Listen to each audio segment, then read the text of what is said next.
Item 5B, Rowlett Veterans Recognition Program for Gabriel Joseph Kanawite Jr. With the U.S. Army. And I will be coming up there. Brian Wilburn.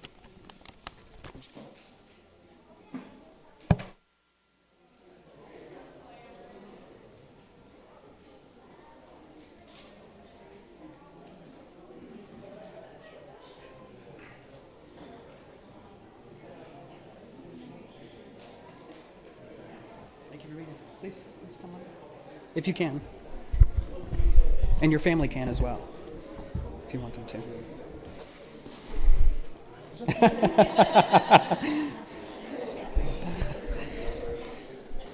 Okay.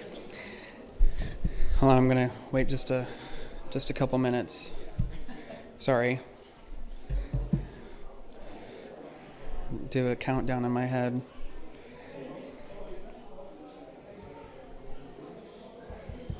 We're just going to get through this. Okay, I'm just going to speak really loud. All right, so thank you for staying here and for this event. So the city instituted the Veterans Recognition Program in 2017 under the leadership of former Mayor Tammy Dana Bashan, with the help of Brian Wilburn of the Veterans Resource and Outreach Center, otherwise known as VROC. I'm honored to continue formally recognizing veterans of all ages and branches of service at the council meetings. The purpose of this program is to show appreciation to those members in our community who have dedicated their time and service to our nation. The Veterans Recognition Program also helps to bring awareness to veterans' issues in our community, what is being done, and what is still needed. You don't close that other door. Okay, all right, thank you. Sorry. So the VROC assists us with the selection and recognition of these honorees. So tonight we are here to recognize our 24th, I cannot believe it's been 24 already. That's amazing. 24th veteran, Gabriel Joseph Kanawite Jr., veteran of the U.S. Army. I apologize for that. So I have a certificate of recognition here on behalf of the city of Rowlett. It says, the freedom and security that citizens of the United States enjoy are direct results of the bloodshed and continued vigilance given by the United States Armed Forces over the history of our great nation, defending the Constitution, protecting the blessings of liberty, and paying the price of freedom for us all.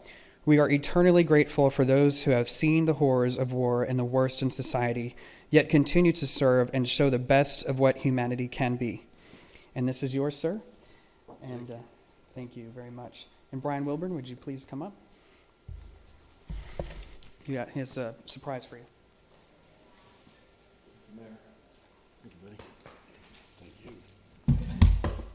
So we've been doing this since 2017, and we've had some really special moments inside here, and y'all that have been attending them regularly can remember some of them from Sergeant Major Blatnick singing God Bless America a cappella when he came in. It was just a great moment.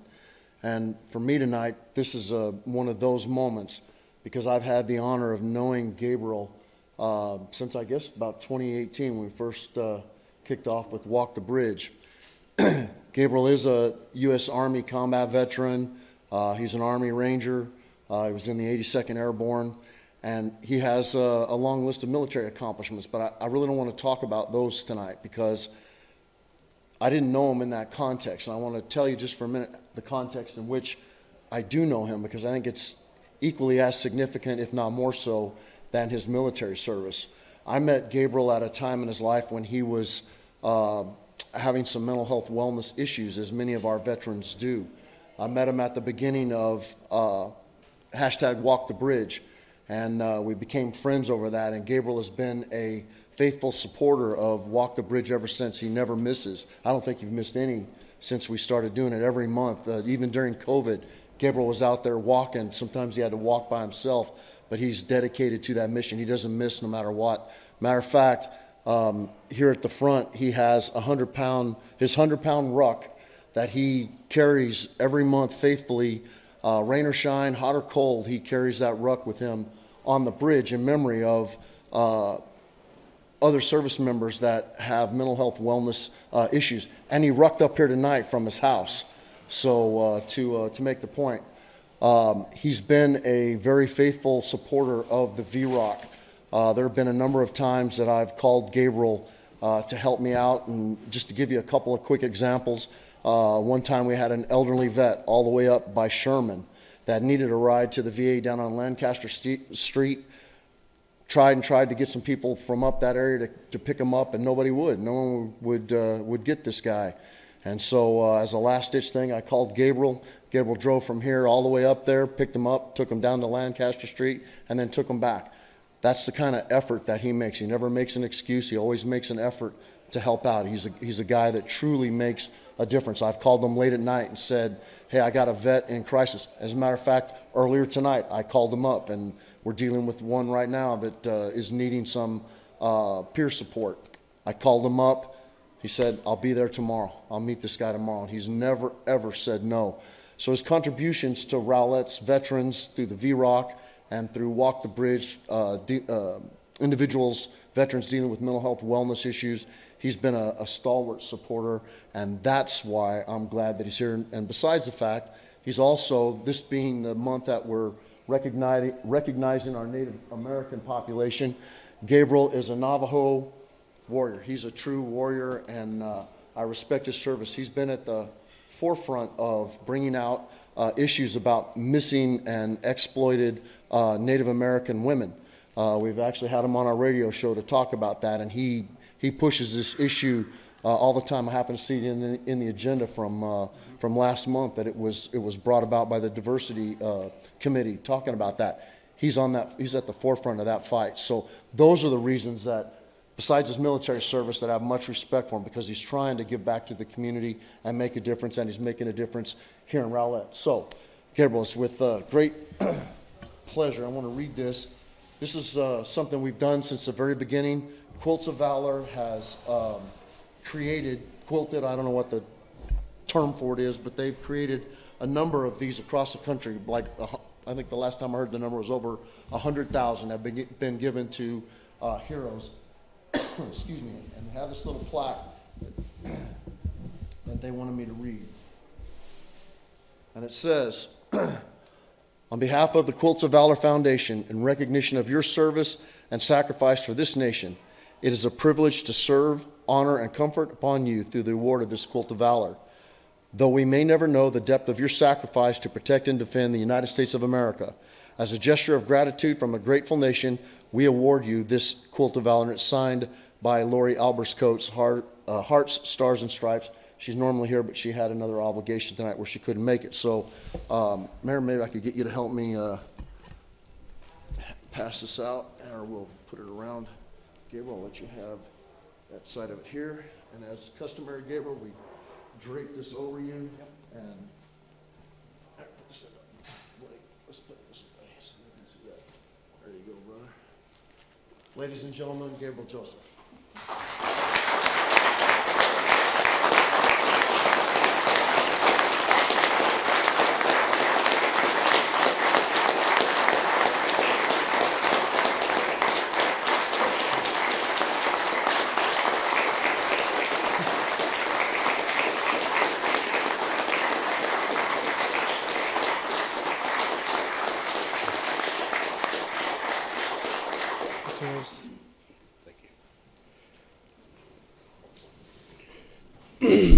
Yat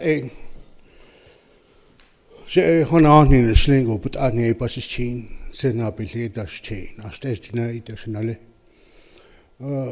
shenastes dine keshe hunque ale qua kekeli tsene hunque tatale hunque dale ba hunque. In Navajo, I say greetings. I am the one who walks around one people clan, born for the folded arms people. My maternal grandparents are the Sleeping Rock people, and my paternal grandparents are the Zuni people. Amongst my Zuni people, I am child of Eagle of the Mudhead Kiba. My last name is Kanawite. It has been in existence since about 480 AD. One of my ancestors on my father's side was the first of many of Zuni to come into contact with Coronado when he first arrived here in Southwest. My great-great-great-great-grandfather on the same side, on my Navajo side, is Chief Manuelito. He was the last chief of the Navajo that we had before we surrendered to the United States Army and the United States government in 1868, where our captivity was bound in Fort Sumner, and our release was not done until 1869. It is their blood and their heart and their spirit that runs through my veins. I never intended on serving this country, because at the time that I chose to do so is because I lost a bet to an Army recruiter. And yeah. Hey. I started my career out in the 82nd Airborne Division, and I am currently today the DFW North Texas Chapter Chaplain of the 82nd Airborne Division Association. Along with me is my wife, Kathy Johnson Kanawite, and also a very good friend of ours and combat veteran, Glenda Flowers, and she's also a chapter member or treasurer for our chapter as well. I'm also a veteran of the U.S. Army Ranger, 1st Battalion, 75th Ranger Regiment. I did my tours in Bosnia and Herzegovina starting in '98, and would eventually fall in line with Joint Special Operations Command. And I would be the first to spearhead into Afghanistan and Iraq in both invasions. I fought the first 10 months of Afghanistan, where I was wounded twice. In Iraq, I was wounded twice. Where the second time around in Iraq, they said, well, guess what? You're done. No more. You've done enough. Problem was I didn't know where home was anymore. And the biggest hurt was that I was leaving my brothers behind, two of which I lost the same week I was leaving Iraq. Just over this past weekend, I got to see the rededication of a memorial of the Battle of Nazaria, where I lost 7 good brothers. When I came home from both Afghanistan and Iraq, I attempted suicide, both times. And both times the weapon failed. I fell into that gap of the U.S. military saying you were good enough to fight for us, you were good enough to be part of some of the most elite units in the world, but not anymore. I couldn't turn off what they turned on. And I went away for 10 years. By away, I mean I fell into prison. It was there where the justice system saved me. I got sober. I reclaimed what I wear here today as my eagle feathers. And I was proud again to speak my language. I was proud to regain what I willingly gave up. But in the process, I helped fellow veterans who had fallen into the same hole when they came home. And together, we didn't fight the system. Instead, we learned to work with the system by educating one another about our VA benefits, about what was allowed and what wasn't, about being able to look out for one another's family when one got released. And it was there that I found what I needed to do, and that was quit with all the whoresome, quit with all the drugs and the drinking, and look out for my fellow brothers and sisters. And I promised myself that I would do everything that I possibly can in my power to make sure that I let the world know that we as warriors are still here. We will continue to fight for you. We will continue to bleed for you. We will continue to cry for you so that you can sleep peaceably at night. But make no mistake, you hurt one of us, we will hurt you back. It was the promise that we made, and it's a promise. But at the same time, we want to be able to help other brothers and sisters understand that there is a gap that exists upon leaving the service, but there is also a gap that exists between veterans and law enforcement. And we don't want law enforcement to hurt our brothers and sisters, and we don't want our brothers and sisters to hurt law enforcement. We want to be able to help each other understand one another, and that's why I walk the bridge. I also walk the bridge because, as Brian mentioned, he met me in a time when I lost an older brother, John Podolina. 23 and a half years he gave to this country, and only lasted 6 months before he committed suicide. And my younger brother, Joshua Kanawite, did one tour in Syria. Spent time in the Special Forces. He came back and committed suicide 3 months after returning. So it's for them and my family, for brothers like Brian and the Southern Dogs. You guys inspire me to do better. I appreciate each and every one of you. And for our youth, our children, our babies, our most sacred medicine that we have upon this earth, you guys inspire me to keep doing what I'm doing. And for leaders like each and every one of you who actually, forgive me for saying, but actually give a damn about us. On behalf of every veteran who may be sleeping out there tonight in the cold, any veteran who's still incarcerated, for every veteran who's still struggling with addiction and drugs, this is for them. And I thank you guys. That's what I hope for our nonprofit to do, Recovery Ranger Corps, which is to help fellow veterans, brothers, get sober and on the road recovery. So it's for all of them, and for all of these reasons, I thank each and every one of you. Pilamielo. Thank you.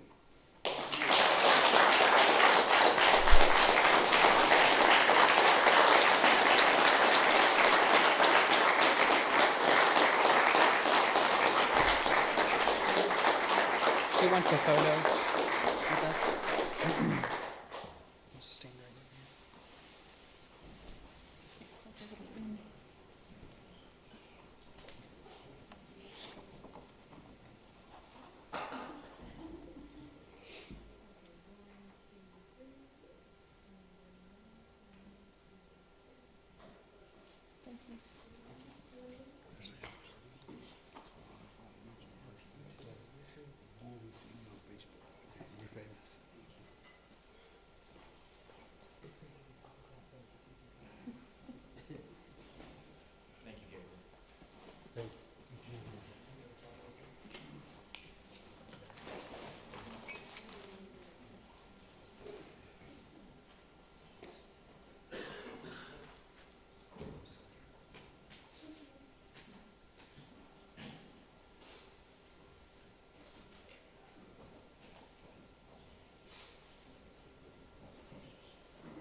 Well, it's difficult to move on from that, but we appreciate him very much for his comments and his service.